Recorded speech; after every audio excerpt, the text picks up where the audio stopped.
Welcome to the Diversity Connector podcast, where we explore the rich tapestry of human experiences. I'm your host, Gertrude Mache, and I'd like to acknowledge the traditional custodians of the country on which we meet today. I would also like to pay my respects to elders, past, present, and emerging, and together as we dive into conversations that bridge cultures, challenge stereotypes, and celebrate the unique perspectives each of us brings to the table. Each episode is a journey through stories and insights from a kaleidoscope of voices, each sharing their colorful narrative. Whether you're at home, on the go, or just anywhere in between, you're now part of a community that values understanding, inclusivity, and the beauty of diversity. So plug in your headphones, get comfortable, and let's connect through the power of our shared stories. Welcome, and thank you for joining us on the Diversity Connector podcast. Hello, everybody, and welcome back to the Diversity Connector. This is Gertrude Mache here in beautiful Melbourne, Australia. And today I am blessed with the presence of yet another fascinating woman. Welcome, welcome, welcome to our tribe. Please tell everybody your full name, where you're based, and share your story with us today.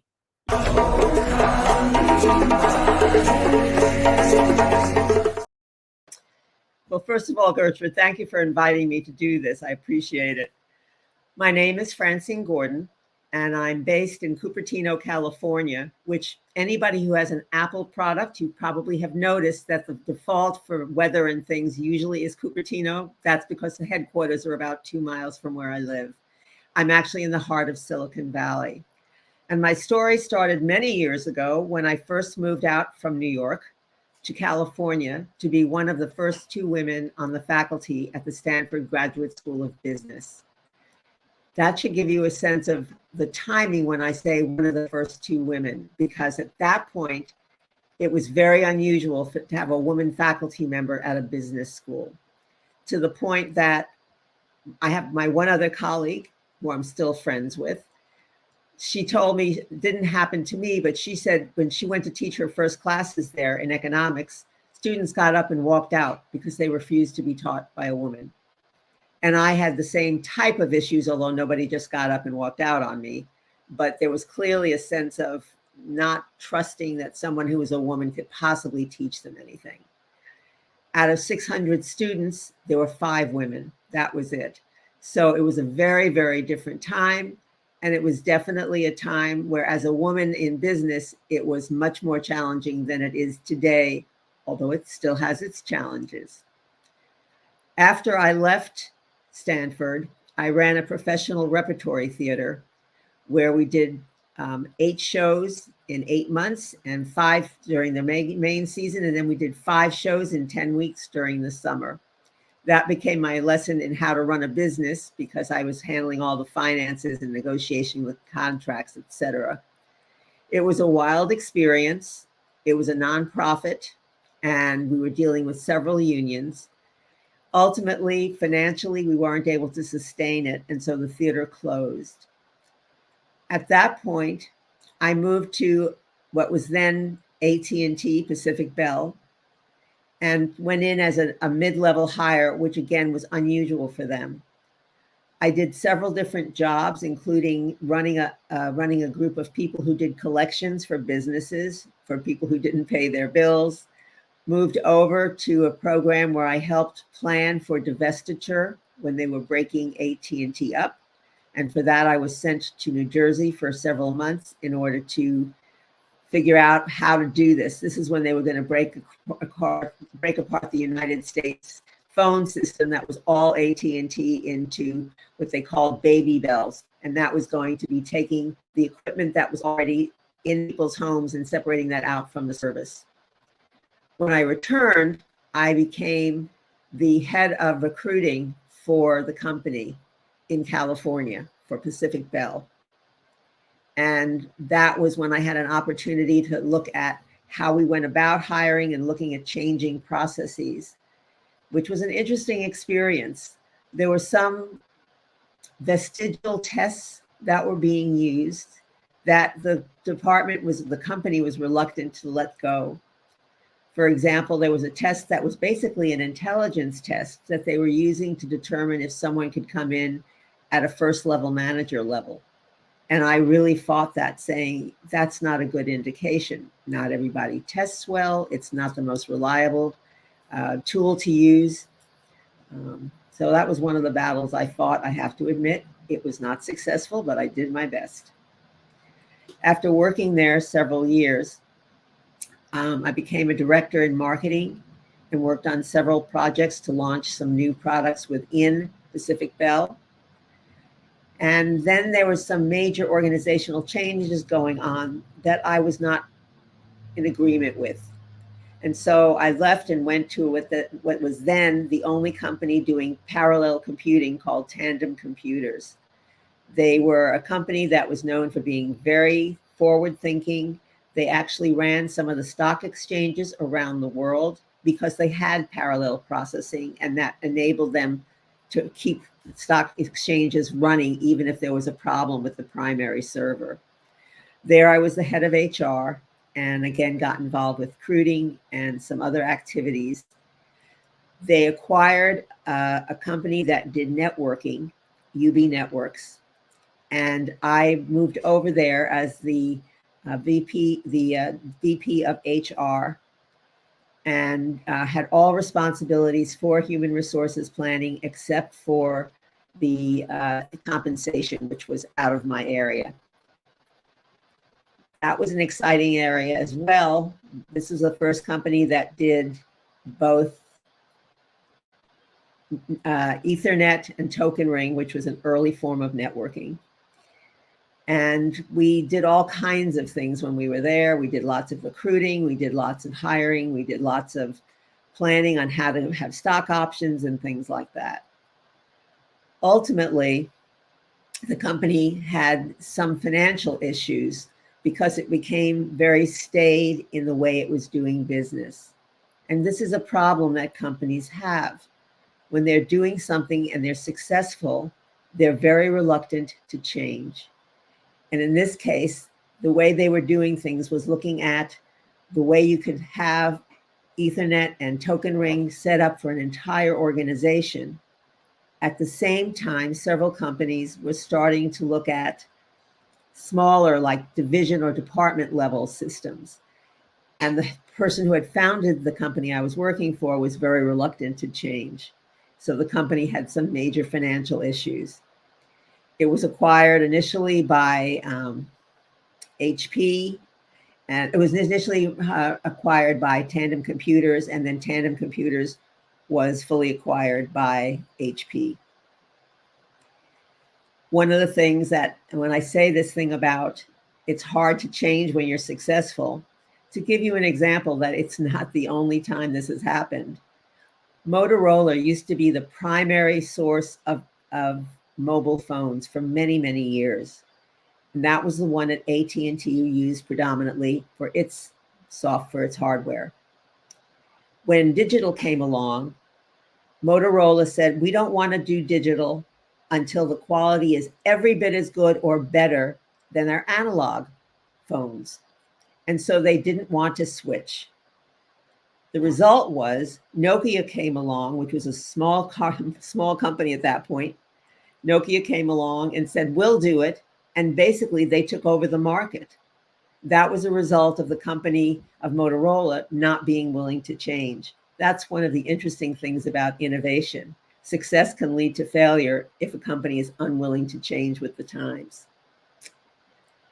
After I was at Ungerman Bass, I had originally gotten my PhD at Yale to become a consultant. However, at Yale, I was told that I should become a faculty member and do research and teaching, which is what I did because at that point in my life, I always did what I was told. Now I thought would be a good time to get back into that thought pattern of doing management consulting. And so I reached out to a variety of firms around the world and finally connected at Boston Consulting Group and became an expert in people aspects of organization change. In fact, I was fortunate to have a 6-month assignment working in Melbourne, so I'm familiar with the beautiful city, and kind of miss being there. So I was at Boston Consulting Group for several years. It was a wonderful experience. I learned about a lot of different businesses. I worked at everything from banking organizations to medical organizations to a paper mill, and how they manufacture paper and how they could change processes. It was very, very interesting work, but I spent so much time on the road that I felt like I was becoming disconnected from all my friends. So I left and decided to start my own consulting business. That was really a big step for me, something that I was very scared of, but felt I had to do that. I could not continue the commuting life. My last assignment had me commuting from California to New Jersey every week, and it was just tiring me out. My own business was initially a product called The Practical Perfectionist, where I was doing workshops helping people, mostly women, overcome their tendency to be perfectionistic, which can really get in the way of their being successful. It's a theme that I've continued working on and now do workshops on imposter syndrome, which is very tightly connected to perfectionism. I did several projects on my own. I also did several education projects for big companies. And eventually I wound up connecting with other people doing consulting work in related fields, but not the same. And we formed Silicon Valley alliances to take on projects where they needed different types of expertise to succeed. The biggest project I had there was working with some major companies in Japan that were trying to become more international, truly global, not just having offices overseas, but having a more global perspective. That was fascinating for me as well, in that we were working with people from one company, but from around the world. We would have people come in from Europe, Asia, Latin America, all working together to figure out how to become more innovative to move the company forward. It was part of a multi-week program where different people focused on different aspects. My area was innovation and teaching them what innovation was, ways of approaching it, why it's hard, what to do, those kinds of things. I did that for several years, also did some for local companies as well, and got involved with TEDx Bay Area Women. Somebody else was the official organizer who had the license, but I did all the contacting to bring people in for speakers. So contacted all kinds of people, invited them in, did a lot of the background fundraising, etc. It was a really exciting time for me. I met some fascinating people because of the people we had coming in to speak. Learned a lot along the way. We had very large turnout. We did them at various companies like Microsoft and Google, which would host them. Did that for several years. And eventually we were told we couldn't do TEDx Bay Area Women. It had to be TEDx Bay Area. That was dictated by the group that controls TEDx. And so we did one or two programs that was broader where we had more men speakers, although men were always invited to all our sessions. And we did a few more years, and then the organizer decided to give up the license, and I decided I did not want to pursue it further. At the same time, I started an organization called SV Forum, Silicon Valley Forum, Tech Women, where women from all aspects of technology, be it whether they were working in the computer science part or the finance or whatever, these were women working in companies that were technology, of which we have many, many, as you can imagine, in Silicon Valley. Every month we'd have a program. Some would be on professional development, like how to do self-promotion. Some would be like we did one on looking at genetic research that was focused on women. There were lots of medical projects that were now looking at women differently than had been done before. In the past, most medical research focused on men and kind of treated women as just like men, except we have somewhat different biology, hormones, etc. And now this was changing. So we had some women who were involved in some of those kinds of research product development areas. We also had panels of women VCs talking about how they came about, how they started their companies, the challenges they faced. We had panels with women entrepreneurs who talked about how they came up with the idea for their particular business, the challenges they faced in raising money, which was interesting. One company called SlideShare, the primary driver was the woman, Rashmi, and her husband would usually be with her, and they would always ask her husband questions. So he finally stopped going because the VCs always turned to him. And she said, no, I'm the primary driver. He's working for me. I'm the one who started it. We had lots of stories like that. We also spoke to VCs, both men and women, to talk about what they looked for in when they were trying to decide to fund somebody, and to talk about, for the women VCs, what some of the challenges they had compared to the male that they work with. I did that for about 10 years and continued to do it until one day, somebody I had met through TEDx Bay Area was on the faculty at Santa Clara University, Levy School of Business. She called me and she said, somebody just went out on medical leave. I know you used to teach this. Can you possibly pick up the class? It starts next week. I had not been in a regular classroom. I had taught workshops. I had done Stanford Extension's continuing studies classes where I didn't have to do grading. This was going to be a regular class where I'd have meetings every week and I'd have to do the grading. And oh, by the way, it was undergrad and I had never taught undergrads. But the subject matter was something I was familiar with. So I went to teach the one class. Bottom line, I've never left. So I've been at Santa Clara University since September 2014. And now I teach both graduate and undergraduate classes. Wow. What an amazing journey, Francine, you've been on. This is so inspiring. You have broken so many barriers. You've been in the forefront of forging the way for women, really, in technology and finance and business. When I found you on LinkedIn, I couldn't believe my luck. I would meet this one person who just encapsulates so much. So, how do you define diversity and why is it critical for businesses today, do you think? So most people, when they think about diversity, think predominantly about race, color, possibly gender, sexual orientation, maybe disability. But actually, diversity is much broader than that. It's also different socioeconomic background, different education. Literally, people who go to one school may have a very different expectation of how the world works than somebody else. And I mean, even universities. And Yes. so it's looking at all those differences and looking at how you can get people to work together. It's really important because as the world is now, it's really global and it's made up of all different kinds of people. It's really important to know what's going to work for different people and get different perspectives. You get much more challenging and interesting ideas when you have people come in who don't all think alike.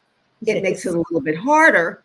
For example, if you have people from engineering talking to people in marketing, they usually have different language and they don't always like each other, quite frankly, even though they work for the same company.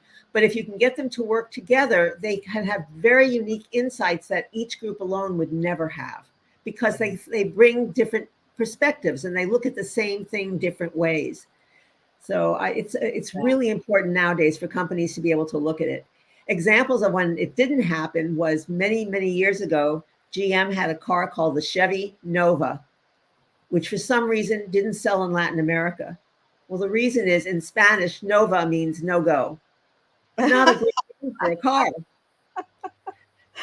I mean, it's so why didn't somebody ask?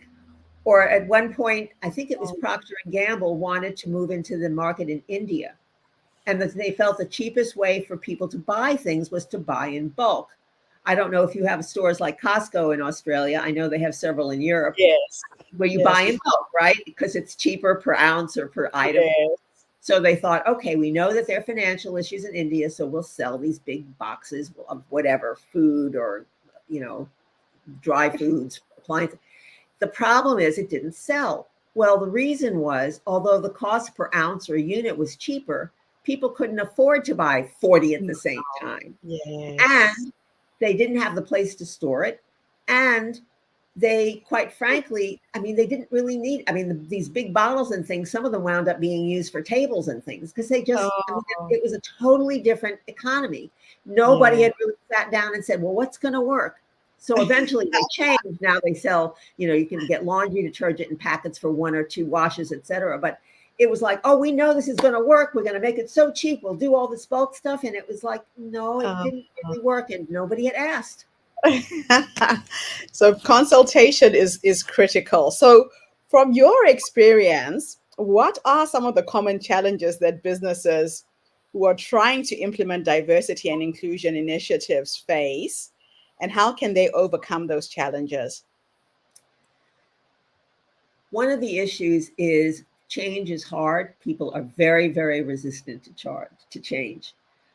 In my classes, I often will have students do this thing where you say, cross your arms like this, and then cross them the other way. And it feels very uncomfortable. I mean, it's a minor change, but people don't like it. It feels wrong.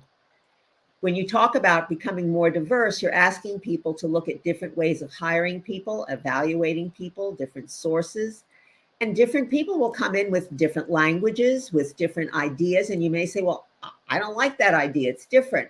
Well, maybe what you need to do is find out more, find out, you know, how that person came up with that conclusion. Or a friend of mine has taught me that the best phrase in the world is, help me understand. Two people have different perspectives. Help me understand why you think this is the way to do it. And I'll tell you how I believe it happens. And we can see if we can make it work. So if there's a difference in languages in terms of also just the acronyms that you use, et cetera. And so it makes it more challenging. When you have more diverse groups, they tend to have a little bit more, they do have more difficulty working because they have different perspectives. And it also leads to much more healthy, if done, healthy conflict, which will lead to much better outcomes. The other thing is trying to figure out how to balance it. We talk about the importance of diversity, but more important, inclusion and equity. Because some companies are very good at saying, oh, look, we have our numbers. We set these objectives and we have this many people who are Black or Hispanic or, who are disabled, and we've met our numbers, but nothing is done within the company to accommodate. So having diversity without inclusion, quite frankly, is useless. I mean, you wind up with people feeling very isolated, and those people tend to leave. It's been said that if you want to have real diversity, for example, with women early on, they used to say if you want to have women be successful, you should have at least 2 or 3 women in the same part of the organization who can be, use each other for support, but also not be the token woman. I mean, I was the first woman in my department at Yale. I was one of the first 2 women at the department at Stanford. And people kind of ask you, well, what do women think about it? Well, what do you mean, what do women think about it? Everybody thinks differently. I can't tell you. And you see a lot of that happen with people of color and people of different races. Well, tell me what the Black people think about it. I'm one Black person. I can't tell you what everybody says. And so it becomes sort of like, it puts you in an awkward position. And so you don't want to do that. And you don't want to feel like if you don't succeed, the world's going to fall apart, because there's something called stereotype threat. And quite frankly, when you're the only one, anything you do is viewed as everybody who, all women, all Black, blah, blah, blah. They don't succeed. This means no one is going to succeed. And so you feel a much bigger burden. It makes it much harder to succeed. Oh, wow.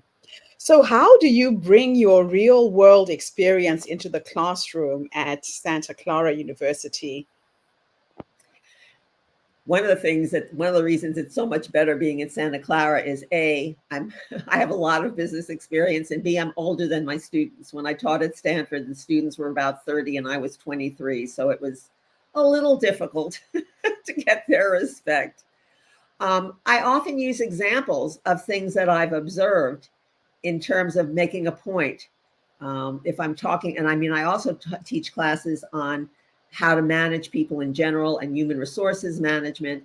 And so I'll use examples of what I've seen, how somebody has been treated, or how somebody who was a really great manager was able to get outstanding performance out of employees because they were so motivated. Can talk about companies that didn't do well because and like I mentioned, like Motorola, didn't do well because it didn't change. And so if I'm talking about innovation, I'll talk about, here's an example. By the way, when companies, well, when the way was from basically from having mobile phones to having, PDAs like iPhones and Androids, Nokia didn't want to make the change, which is why Nokia had eventually had to be acquired by Microsoft, because they didn't change either. They had really, really great mobile phones, but they didn't make the change to have multi-purpose PDAs, basically. So I'll use stories like that, or I'll talk about situations where I'll talk about my situation about being the only woman in a department. And when I first started at Stanford, quite frankly, the women right across the hall from me were secretaries, and they refused to work for a woman. Oh, wow. Yeah, So you got the discrimination from women as well. So you were getting it from both sides. How absolutely. challenging. Well, it was So, because it was different. And again, people don't yeah. like change. I'm used to working for men. I don't work for women. Yes, yes. So, what are some of the key insights or lessons you aim to impart on your students regarding diversity and inclusion? The way I teach it, I focus a lot on personal conversations, because the biggest barrier to really having inclusion is unconscious bias. We all have unconscious biases. And the fact that they're unconscious, by definition, means we're not aware of them. But they're the result of how we were raised. Here in the US, I mean, until quite recently, anytime you watched a television show, the main characters were white. Um, More recently, there have been some cases where, yes, you have shows where they're primary black players, but for a long time, you'd see the black people as being either the servants or the nanny or some other position. And if you're growing up in that, you learn that white people have certain kinds of jobs and black people don't. And I have people do a self-assessment using the Harvard IAT implicit attitude implicit attitude tests, which basically I have them rate, among other things, look at race and look at gender and look at some other things. It's not unusual for black people raised in the United States to have a preference for people who are light skinned. And they're always surprised. It's like, I can't, because it's a complicated way they do the test, but they kind of go, I can't believe it. And I kind of say, look at where you were raised. Look at who your role models were. Look at look at the movies, look at television. You don't realize it. And so to some extent, you sort of self-sabotage because you think less of yourself based on everything you've been exposed to. And it Yeah. also happens with other people. The other reason I do that is I want people to be aware of the fact that if somebody says something that sounds as if somebody's racist or colorist or whatever, don't assume that they mean ill. They may not realize it. And so one thing you may want to do is assume that they have a good intent and explain why this might be upsetting. There's a former football player named Emmanuel Acho. I never follow Oh, football. yes. I He has have a been wonderful, following him. he's got a wonderful series. And he talks Yes. about, he grew up in a wealthy neighborhood in Dallas, went to a Mhm. private school. And he said, when I was young, my friend said, you don't sound black, you don't dress black. And he said, I took it as a compliment. Now he says, I realize what it implies is that blacks don't dress well, don't speak well. He said, now Yes. I realize it was meant as a compliment, but it had a negative connotation. That would be Oh, considered a microaggression. And it wasn't that his friends were trying to be mean or anything. They were truly complimenting him. So becoming aware of that. I get that a lot when people say you speak English really well. It's like, why shouldn't I? I'm in an English speaking country. Yeah, Yes. I mean, it's really, It's I mean, people, fascinating. if somebody looks Asian, they'll be surprised. Oh, you speak English, or where did you come from? I have, in my last class, I had that woman I had a Chinese woman, a Japanese woman, and she said, people say, where are you from? And she said, I grew up in San Jose. No, where are you really from? She said, I was Yes, born in the United States. It's like, it's just crazy. And it so, is. becoming aware of it on the one hand when you do it, but also becoming Yes. aware that somebody may say something with good intent, They not don't mean realizing it that, negatively. yeah. Yeah, And so becoming aware of it is the first step. It doesn't crucial. automatically go away. You need to be conscious of it, and you need to be open to feedback, to Yeah. hear somebody say, that really, that really hurt me when you said XYZ. I know you didn't mean it, but whatever. This is how it landed. Yeah. So, how are universities, particularly business schools, evolving in their approach to teaching diversity and inclusion? Slowly, unfortunately. Um, there's not enough emphasis in it, in my opinion. Particularly in the business school, I have one of the only classes that talks about diversity, equity, and inclusion. And again, I didn't focus on the normal thing is to focus on the business aspects, why it's good for business and the financials. And I talk a little bit about it, but I really focus on the way to overcome unconscious bias is to talk to people who are different than yourself. Just having the contact changes the way you feel about people, because you may feel like, well, I can't trust, well, one of the women in my class is she's from Iran. And she said where she grew up, Black people were always seen as being vicious. Well, of course, a lot of it had to do with American movies where the bad guys were Black. She said when she moved here, her family was so afraid of anybody who was Black that at one point, one of her cousins was dating a surgeon who was Black. And the family was concerned that they'd be safe with him. And you kind of go, this is crazy.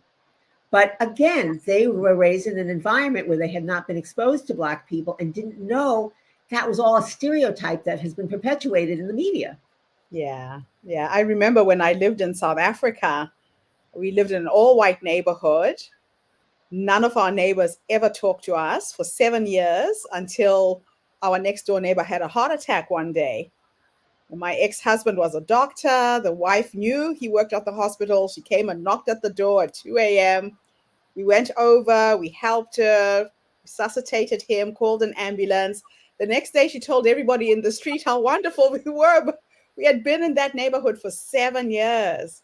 It's a And they sad, just, it's a sad yeah, commentary that it had to come to that kind of an emergency to get them to understand that you have a yeah. lot to offer, that you're just like them. Oh, man. So, as the founding member of Silicon Valley Alliances, what was the primary goal of this group when it was established? To be able to take on larger projects and to be able to have somebody to work with, because most of us were solopreneurs.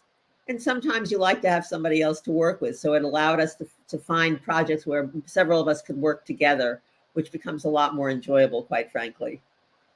And we do much better work because we can take on projects that are more complex. Each of us has our own area of expertise. Some are much better at, technical aspects. Some are much better at finance aspects.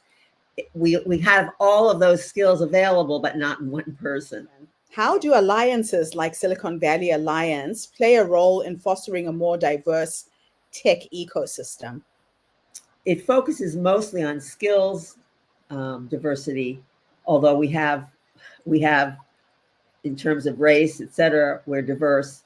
But it originally started because we wanted to recognize that there are diverse skills, diverse perspectives. Some people come from other countries. They bring their own perspectives. You have you have much more opportunity to come up with innovative ideas and make unique proposals because you're not siloed into your own way of looking at the world. Yeah.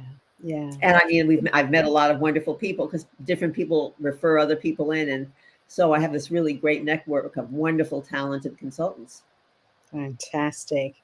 So, based on your observations, what are some of the outcomes, challenges, and opportunities for diversity and inclusion in the tech and business sectors?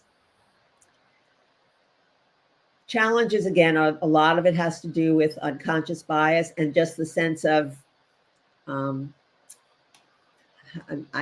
talking about the US in particular. We really have a system that has been inequitable for people who are predominantly people of color. By that, I mean, very often they don't have the same educational opportunities. They don't have the same, literally, healthcare. They don't have the same access to food, et cetera. And so you look at somebody in that environment and they're suffering some deficits, not because they're incompetent, but because they haven't had the resources to develop themselves more fully. One of I should have pulled it up. One of the visuals I use, if you look at three kids trying to look at a baseball game where there's a fence, if you give all of them a box and one kid is really short and one's really tall, the tall one will be able to see the game, the short one won't. If you want, that's equality. If you want equity, you need to take into account that the short child needs a much higher box because he doesn't have the height that the taller one does. And so you need to make some accommodation to provide an equitable solution. That's a hard thing for some people to understand. I mean, sometimes it's like, well, they just don't know how to do this or that. And it's kind of like, look at where they came from. Give them a break, you know. That doesn't mean they don't have to work, and it doesn't mean they have substandard, you know, have to accept substandards. But you have to be willing to make some accommodation, and don't bring them in and then say, well, you don't look like us. And for many years, people who were Black would be brought into the organization. They would straighten their hair because it wasn't acceptable, and they would have to change the way they dressed. It's like they would have to really assimilate in order to be acceptable. It's like, no, it's awful. Yeah, yeah.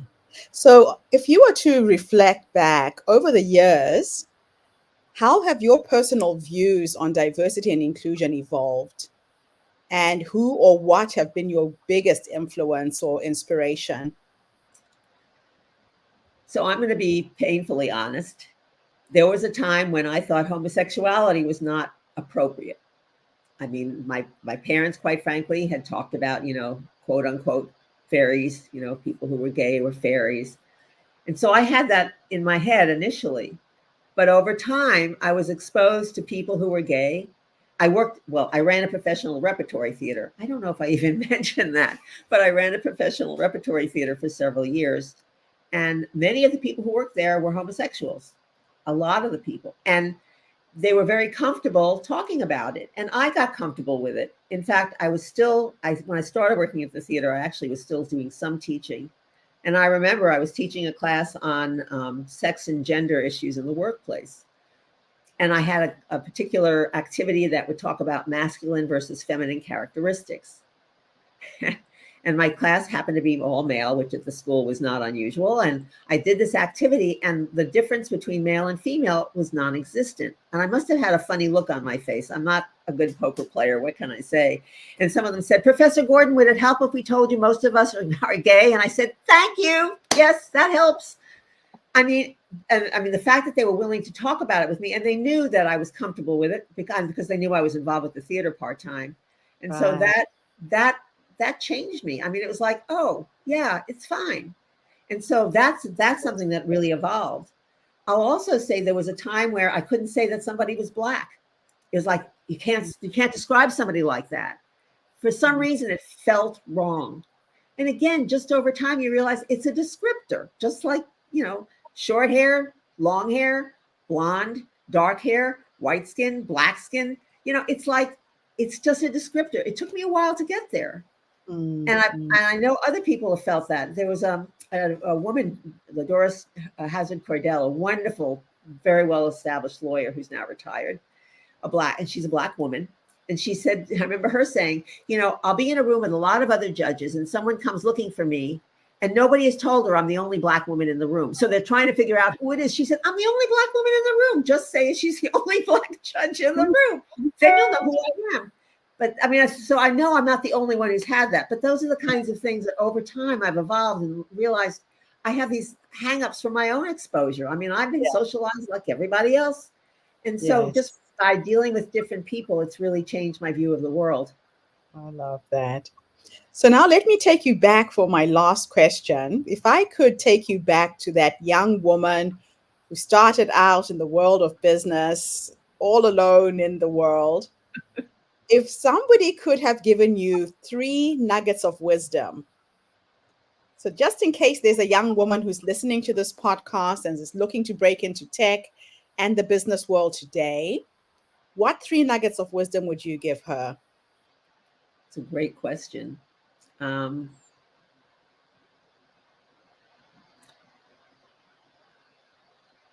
Trust your instincts.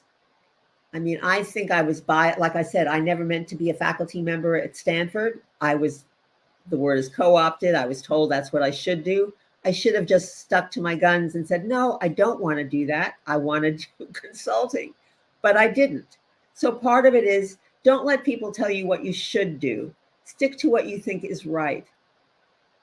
Second thing is be kind to yourself. I think a lot of women in particular, and there are also men who are affected by this, have this combination of perfectionism and imposter syndrome. And imposter syndrome doesn't mean you're faking it. Imposter syndrome feels like, well, I'm not good enough, and someone's going to find out that I'm really not as smart as they think I am. You are as smart as you think you are. There are people who think they know everything, who know nothing. Those are the people who are incompetent, but they think they're competent. People who are very competent are much more likely to feel like imposters because they know how much they would want to know. Yes. And so I think it's important that, young women in particular say, I am good enough, and I'm not going to let other people tell me what to do. And I'll take in what people say when they say I do good things and not write it off as, oh, you're just being nice to me, which is something I tend to do. That's two. What's the third one? It may not apply to everyone, but one is, and it's funny, this is something that other people have said as well. Sheryl Sandberg has made the comment, if you're going to be in a relationship, it's got to be someone who's going to support you. And I don't mean financially support you. It's got to be someone who's willing to accept the fact that you have your own life to live and you have certain obligations that come with it, and not assume that you're going to do everything in the house. I mean, very often women who have professions are doing all the housework, and maybe the men are taking out the garbage or something like that. And it's like, well, isn't that wonderful? The couples that are really successful they're really partners. They're not just spouses. They're true partners where they're taking care of the household and the children jointly, and they support each other. It's not like, well, you have to do it. You have to take care of the house regardless of what you do. And so I think who you choose to be with is a big important factor. That's a very good one. Wow. Dr. Gordon, I don't have the words to thank you for this amazing interview. Thank you for your insights. Thank you for paving the way for women worldwide and sharing your story with us today. This is very, very inspiring.